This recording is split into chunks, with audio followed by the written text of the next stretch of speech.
ప్రపంచంలో సంస్కృతి అనేది ప్రతి దేశానికి ఒక సంస్కృతి ఉంటుంది, ప్రతి సామాజిక సమూహానికి ఒక సంస్కృతి ఉంటుంది.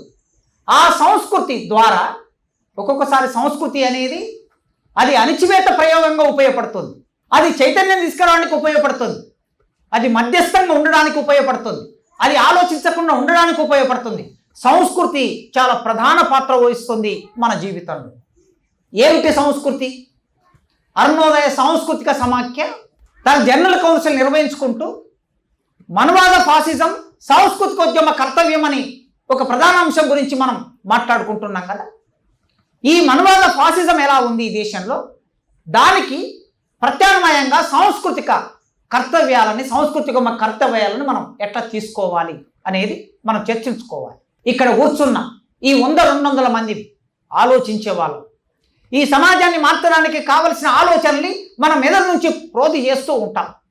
మనం మెదడు నుంచి ప్రోధి చేసినప్పుడు ఇక్కడ కూర్చున్న ఒక్కరు 100 మందికి 200 మందికి చెప్పగలిగిన ఆలోచన పరుడు. అందుకే సరైన భావాలు ఎట్లా రూపొందుతాయంటే, సరైన భావాలు సరైన సాంస్కృతిక విధానం ఉన్నప్పుడే సరైన భావాలు రూపొందుతాయి. సరైన భావాలు రూపొందినప్పుడే సరైన రాజకీయ ఆచరణ కలిగి ఉంటాం. సరైన రాజకీయ ఆచరణ కలిగి ఉన్నప్పుడే ఈ దేశాన్ని పేద ప్రజలకి అనుకూలమైన లేదా సమసమాజ నిర్మాణానికి అనుకూలమైన దేశంగా దీన్ని మార్చగలుగుతాం. కనుక ఇవాళ మనమందరం చేయవలసింది భావజాలపరమైన యుద్ధం. ఈ భావజాలపరమైన యుద్ధంలో మన మెదళ్ళన్నీ ఎవడు ఆక్రమించాడు? అమెరికా వాడు ఆక్రమించాడు, జర్మనీ జపాన్ వాడు ఆక్రమించాడు. భారతదేశంలో హిందుత్వ బ్రాహ్మణీయ ఫాసిజం ఆక్రమించింది. దీని నుంచి భారతదేశ ప్రజలు విముక్తి చేయకుండా మనం ఈ దేశాన్ని విముక్తి చేయలేము. సంస్కృతి అంటే ఒక్క మాటలో చెప్పాలనుకుంటే మనిషి పుట్టినప్పటి నుంచి మరణించే వరకు మన జీవితంలో మనం చేసే ప్రతి పని సంస్కృతిలో భాగమవుతుంది, మనం ఆచరించే ప్రతిదీ సంస్కృతిలో భాగమవుతుంది. పుట్టినప్పటి నుంచి గిట్టే వరకు అంట ఎన్ని పనులు చేస్తాం మనం? పుట్టుక మరణం ఈ మధ్యలో ఎన్ని పనులు ఉంటాయి? పుట్టిన బిడ్డకి బొడ్డు కోస్తాం, బొడ్డు కోసిన తర్వాత 21వ రోజు ఇట్లా మొదలుపెట్టి ఆ మనిషి ఎదిగే వరకి పెళ్ళి, ఈ మధ్యలో జరిగే పండగలు, జాతరలు, జీవితం, ఆ జీవితంలో కలిగే సుఖదుఖాలు, వ్యవసాయం, పోరాటం, అసమ్మతి, పాట, ఆట, ఇవన్నీ సంస్కృతిలో భాగమవుతాయి. ఈ పుట్టినప్పటి నుంచి చనిపోయే వరకు ఒక మనిషి ఆచరించే ఆచరణ అంతా మనకు అనుకూలంగా ఉందా, వేరే వాడికి అనుకూలంగా ఉందా అంటే మన చేతుల్లో లేదు. ఈ దేశాన్ని పరిపాలించే ఆధిపత్య చేతుల్లో, మనం ఆచరించే సంస్కృతి వాళ్ళ చేతుల్లో ఉన్నది. వాళ్ళు ఏం చెప్తే అది అమలు అవుతుంది. సుప్రీంకోర్టు బెంచి మీద కూర్చొని ఒక 4 న్యాయమూర్తులు ఒక ప్రకటన చేస్తారు, ఒక తీర్పిస్తారు. ఏం తీర్పిస్తారు? ఇప్పుడు మీరు ఒంగోలు పట్టణంలోకి పోతే జస్ట్ ఇట్లా రోడ్డు మీదకి వెళ్తే ఎన్ని చర్చిలు కనిపిస్తాయి. ఒక్కొక్క చర్చి ముందు 200 మంది, 300 మంది, 500 మంది, 1000 మంది ఆ చర్చి కెపాసిటీని బట్టి అక్కడ కూర్చొని దైవవాక్యం చదువుతూ ఉంటారు. సుప్రీంకోర్టు ఏమన్నది? క్రైస్తవ మతంలోకి వెళ్ళిన ఎస్సీలు, మాలమాదిగలు, క్రైస్తవ మతంలోకి వెళ్ళిన మాలమాదిగలకి కులం వర్తించదు, కులం లేదు కనుక వాళ్ళకి రిజర్వేషన్ లేదు అని ఒక వాక్యం చెప్పింది. ఈ వాక్యం కేవలం కోర్టు ఇచ్చిన తీర్పు మాత్రమే కాదు, ఈ వాక్యం వెనుక పాలిటిక్స్ ఉన్నాయి, ఈ వాక్యం వెనుక కల్చర్ ఉంది, ఈ వాక్యం వెనుక ఆర్థిక అంశాలు ఉన్నాయి. భారతదేశంలో ఒక మతం మారితే మనిషి కులం పోతుందా? ఈ దేశంలోకి క్రైస్తవ మతం వచ్చి కనీసం 200 సంవత్సరాలు అయింది. ఈ 200 సంవత్సరాల కాలంలో ఎందరో క్రైస్తవ మతంలోకి వెళ్ళారు. వెళ్తే కులం పోయిందా? ఒక క్రైస్తవ అబ్బాయిని ఒక బ్రాహ్మణ అమ్మాయి చేసుకున్నదా? జరిగిన 1-2 సంఘటనల గురించి చెప్పట్లేదు నేను. కులాంతర వివాహాలు జరుగుతున్నాయి, మునుపటి కన్నా ఎక్కువగా జరుగుతున్నాయి. కానీ ఒక మాదిగ గూడెంలో, ఒక మాలగూడెంలో ఉన్నటువంటి ఒక పేదవాడిని ఒక బ్రాహ్మణ అమ్మాయి చేసుకున్నదా? ఒక రెడ్డి అమ్మాయి చేసుకున్నదా? ఒక వెల్మ అమ్మాయి చేసుకున్నదా? ఒక కమ్మ అమ్మాయి చేసుకున్నదా? జీవితం మారిందా? మతం మారితే జీవితం మారదు ఎప్పుడు కూడా. మతం మారితే నీ సామాజిక అస్తిత్వం కోల్పోదు. మతం మారినా కూడా నీవు ఎక్కడ ఏ గూడెంలో ఉండాలో, ఏ మాల గూడెంలో ఉన్నావు మాల గూడెంలోనే ఉన్నావు, మాదిగ గూడెంలో ఉండాలో మాదిగ గూడెంలోనే ఉన్నావు. మతం మారితే నీకు భూమి రాలే. నీవు అంతకు మునుపు ఏ కూలి పని చేసుకున్నావో ఇప్పుడు అదే కూలి పని చేసుకుంటున్నావు. అంతకు మునుపు ఎన్ని బాధలు అనుభవించారో ఇప్పుడు కూడా అదే బాధలు అనుభవిస్తున్నారు. కానీ సుప్రీంకోర్టుకి ఇవన్నీ తెలియవా? ప్రభుత్వాలకు ఇవన్నీ తెలియవా? తెలుసు. తెలిసినా కూడా ఆ ప్రకటన, ఆ తీర్పు ఎందుకు వచ్చింది అంటే ఇది ఒక రాజకీయ అంశంగా చర్చ చేసి ఈ దేశంలో మెజారిటీ వాదాన్ని ఏకతాటి మీదకి తీసుకురావటం. ఒకసారి ముస్లింల మీద మాట్లాడతారు, ఒకసారి క్రైస్తవుల మీద మాట్లాడతారు, ఒకసారి బౌద్ధుల మీద మాట్లాడతారు, మరోసారి కమ్యూనిస్టుల మీద మాట్లాడతారు. ఈ దేశంలో ఎన్నికలు వచ్చినప్పుడల్లా అవి అసెంబ్లీ ఎన్నికలైనా అది పార్లమెంట్ ఎన్నికలైనా ఈ సందర్భాల్లో మతం చర్చనీయాంశం అవుతుంది, కులం చర్చనీయాంశం అవుతుంది, ప్రాంతం చర్చనీయాంశం అవుతుంది. అందుకే మనువాదం అనేది ఫాసిజం లక్షణాన్ని సంతరించుకున్నది. మనువాదం మనిషిని సమానంగా ఉండనివ్వదు. మనువు అంటే ఎవరు, ఎక్కడున్నాడు, ఏ కాలంలో జీవించాడు, ఎట్లా ఉంటాడు అంటే మను చరిత్ర అనే ఒక పుస్తకం ఉన్నది. అల్లసాని పెద్దన అనేవాడు ఒక రచయిత మను చరిత్ర అనే పుస్తకం రాశాడు. ఈ పుస్తకం చదివితే మనువాదంలో ఉన్న విషయాలు లేదా వేదంలో ఉన్న విషయాలు, ఇతిహాసాల్లో పురాణంలో ఉన్న విషయాలు ఆ పుస్తకం ద్వారా చాలా జాగ్రత్తగా ఒక కవిత్వం ద్వారా వ్యక్తం చేశాడు. ఒక బ్రాహ్మణుడు క్యారెక్టర్ తీసుకున్నాడు, ఒక అమ్మాయి క్యారెక్టర్ తీసుకున్నాడు. బ్రాహ్మణుడు ఎంత గొప్పవాడు అని చెప్పడానికి మొత్తం పుస్తకం ప్రారంభం నుంచి చివరి వరకు నడిపిస్తాడు. బ్రాహ్మణుడు నిష్టలో ఎంత గొప్పవాడు, అందంలో ఎంత గొప్పవాడు, మంత్రాలు చదవడంలో ఎంత గొప్పవాడు అంటే బ్రాహ్మణిజాన్ని ప్రతిష్ఠింప చేయడానికి ఆ రచయిత ప్రయత్నం చేశాడు. కనుక ఈ దేశంలో మనుషులు సమానం కాదు అని చెప్పింది మనువాదం. మనుషులంటే కులపరంగా సమానం కాదు, లింగపరంగా సమానం కాదు, అసలు మనుషులే సమానం కాదు.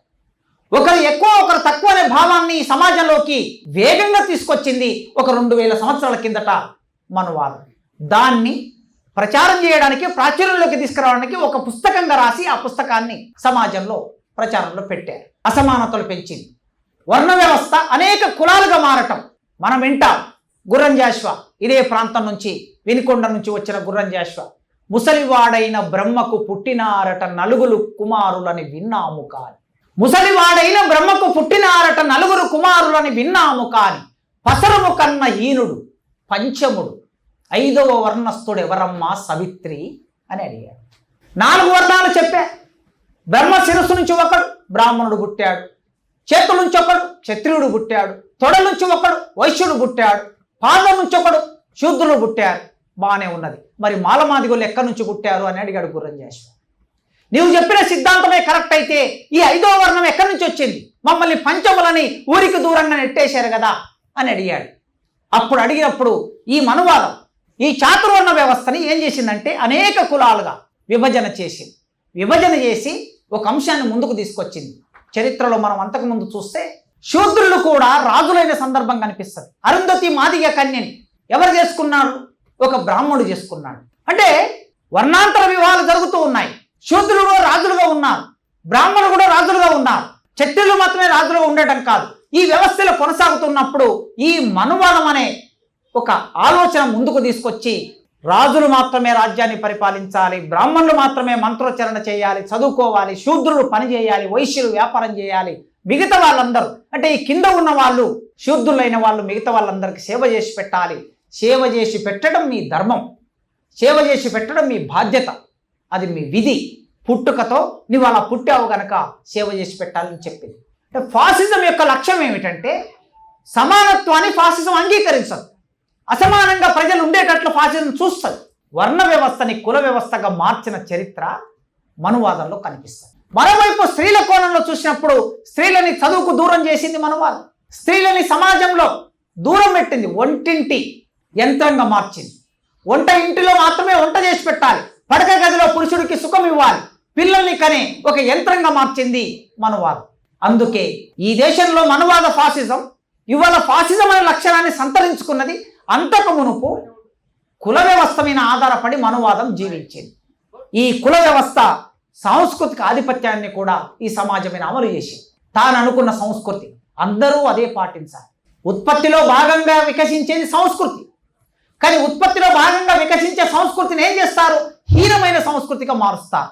అంటే మనం తినే తిండి కూడా సంస్కృతిలో భాగం కదా, మనం కట్టే బట్ట కూడా సంస్కృతిలో భాగం కదా, మనం పాడే పాట కూడా సంస్కృతిలో భాగం కదా, మనం నమ్ముకునే విలువలు కూడా సంస్కృతిలో భాగం కదా, మనం పూజించే దేవుడు కూడా సంస్కృతిలో భాగం కదా, మనం చేసుకునే జాతర సంస్కృతిలో భాగం, మనం చేసుకునే పండుగ సంస్కృతిలో భాగం.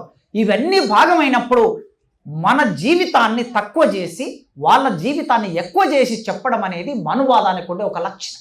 అందుకే బ్రాహ్మణుల జీవితం, బ్రాహ్మణులు ఆచరించే విధానం, బ్రాహ్మణులు ఈ సమాజంలో ఎలాంటి ఆలోచన కలిగి ఉంటారో ఆ ఆలోచనని ఎక్కువ చేసి చెప్పడం, ఉత్పత్తి కులాల్లో ఉన్నటువంటి వాళ్ళని తక్కువ చేసి చెప్పడం అనేది మనకు కనిపిస్తుంది. అందుకే ఈ సమాజంలో ఒక్కొక్కరికి ఒక దేవుళ్ళు ఉన్నారు. భారతదేశంలో దేవుడు ఒకే ప్రయత్నం చేస్తున్నా, ఒకే దేశం, ఒకే మతం, ఒకే ట్యాక్స్, ఒకే ఎన్నిక. ఈ ఒకటే అనే భావం ఇది ఫాసిజానికి సంబంధించిన భావం, ఇది మనవాదానికి సంబంధించిన భావం. ఈ దేశం ఒకటి కాదు ఎన్నడూ. ఈ దేశం భిన్నమైన ఆలోచన కలిగిన దేశం, భిన్నమైన అస్తిత్వాలు కలిగిన దేశం, భిన్నమైన నమ్మకాలు కలిగిన దేశం. అందుకే భారతదేశంలో ఒకే దేవుడు అనే అంశం ఎన్నడూ ముందుకు రాలే, ఎన్నడూ సాధ్యం కూడా కాదు. ఎంతమందికి ఎన్ని రకాల దేవుళ్ళు ఉన్నారు. క్రైస్తవము, ఇస్లాం, హిందూ, ఇది పక్కన పెడదాం. ఒక హిందూ మతంలోనే ఎల్లమ్మను మొక్కేవాడు, మల్లమ్మను మొక్కేవాడు, పోలేరమ్మను మొక్కేవాడు, ఇట్లా ఎన్ని దేవతలు ఉంటారు. 33 కోట్ల దేవతలు ఎగబడ్డ దేశమున అన్నాడు గుర్రంజాషు. ఇన్ని రకాల దేవతలు ఉంటారు. కానీ నీవు నమ్ముకునే దేవుడు, వాళ్ళు నమ్ముకునే దేవుడు ఒకటి కాదు. వాళ్ళు నమ్ముకునే కృష్ణుడు, వాళ్ళు నమ్ముకునే రాముడు, వాళ్ళు నమ్ముకునే శివుడు, వీళ్ళు పెద్ద దేవతలు అవుతారు, ఎక్కువ దేవతలు అవుతారు. నీవు నమ్ముకునే పోలేరమ్మ, కట్టమైసమ్మ, ఎల్లమ్మ, మల్లమ్మ, పోషమ్మ, ఈ దేవతలు వాళ్ళకు అంగీకారం కాదు. అందుకే సంస్కృతిలో భాగంగా సంస్కృతి ఆధిపత్యం అంటే ఎట్లా? దేవుడి పేరు మీద ఆధిపత్యం, నమ్మకాల పేరు మీద ఆధిపత్యం. మనం తినే తిండి పట్ల హీనపరచ, ఆ తిండి తక్కువదని. ఎట్లా తక్కువది? మాంసాహారం తినటం అనేది చెడు అలవాటు, అందులో పశుమాంసం తినటం ఇంకా చెడు అలవాటు. పశుమాంసం తినే వాళ్ళందరూ అంటరాని వాళ్ళు, మాలమాదిగలు, వాళ్ళను ముట్టుకోకూడదు, వాళ్ళని ఇళ్లలోకి రానివ్వకూడదు. ఇది వాళ్ళు రాసి పెట్టారు. మరి రాసి పెట్టినప్పుడు వాళ్ళు మొక్కే దేవుడికి వీళ్ళు మొక్కే దేవుడికి ఒక అంతరం ఉన్నది. ఈ అంతరం అనేదే ఆధిపత్య సంస్కృతికి మూలం. మనువాదం సంస్కృతిని ఒక ఆయుధంగా ఉపయోగించుకొని సమాజం మీద ఆధిపత్యాన్ని తీసుకున్నది. ఆ ఆధిపత్యం తీసుకున్నప్పుడు బ్రాహ్మణుడు చెప్పిన మాట మొత్తం సమాజం వినాలి, రాజుతో సహా అందరూ వినాలి. రాజు కాలు బయట పెట్టాలంటే, రాజు యుద్ధం చేయాలంటే, రాజు ముహూర్తం పెట్టాలంటే, రాజు మంత్రాంగం చేయాలంటే, రాజు యంత్రాంగం చేయాలంటే, ఏమి చెయ్యాలన్నా కూడా బ్రాహ్మణుడి మాట లేకుండా, బ్రాహ్మణుడి ఆలోచన లేకుండా రాజు కూడా పని చేయలేనంత స్థితిలోకి నెట్టేశారు. అందుకే ఒక కాలం అంతా మనకి బ్రాహ్మణులకి క్షత్రియులకి మధ్యన యుద్ధం జరిగిన ఒక చరిత్ర మన దగ్గర కనిపిస్తుంది. పరశురాముడు బ్రాహ్మణుడైన పరశురాముడు క్షత్రియ రాజులను సంహరించిన చరిత్ర ఈ దేశంలో ఎందుకు కనిపిస్తుంది అంటే, అట్లా వాళ్ళ మధ్యన జరిగినటువంటి వైరుధ్యంలో భాగంగా, సాంస్కృతిక ఆధిపత్యాల మధ్య జరిగిన వైరుధ్యంలో భాగంగా మనకు ఆ చరిత్ర కనిపిస్తుంది. ఇట్లా చూశాక ఈ సమాజంలో అనేక అంతరాలు ఇట్లా ఏర్పడుతూ ఉన్న క్రమం వచ్చినప్పుడు ఎక్కడో ఒక చోట సమాజంలో ఎవరో ఒకరు వీటికి వ్యతిరేకంగా ఆలోచిస్తారు కదా, వీటికి వ్యతిరేకంగా మాట్లాడతారు కదా. మనిషి అన్నప్పుడు బుర్ర ఉంటుంది, ఆలోచన ఉంటుంది. ఆ ఆలోచనలో భాగంగా తప్పు అనిపించింది, తప్పు అని చెప్పాలనిపిస్తుంది. ఆ చెప్పాలనిపించిన ఆ క్రమం మనకు మధ్యయుగాలు వచ్చే నాటికి మనువాదానికి వ్యతిరేకమైన ఆలోచనలు మొదలయ్యాయి. ముఖ్యంగా పోతులూరి వీరబ్రహ్మం, ప్రజాకవి వేమన, అటువైపు కబీర్, ఇలాంటి వాళ్ళందరూ హేతుబద్ధమైన ఆలోచనలు ప్రచారం చేస్తూ వచ్చారు. మనువాదం సమాజాన్ని తన చేతుల్లో పెట్టుకొని పీడిస్తూ, దోపిడీ చేస్తూ, అంతరాలను పెంచుతూ వస్తూ ఉన్నప్పుడు ఇది సరైంది కాదు, ఈ తప్పుడు పద్ధతులు, మీరు అమలు చేస్తున్న సాంస్కృతిక ఆధిపత్యం తప్పుడు పద్ధతి అని చెప్పి ఒకవైపు వేమన, మరోవైపు పోతులూరి వీరబ్రహ్మం తమ తత్వాల ద్వారా, తమ కవిత్వం ద్వారా సమాజంలో మార్పు తీసుకురావడానికి ప్రయత్నం చేశారు.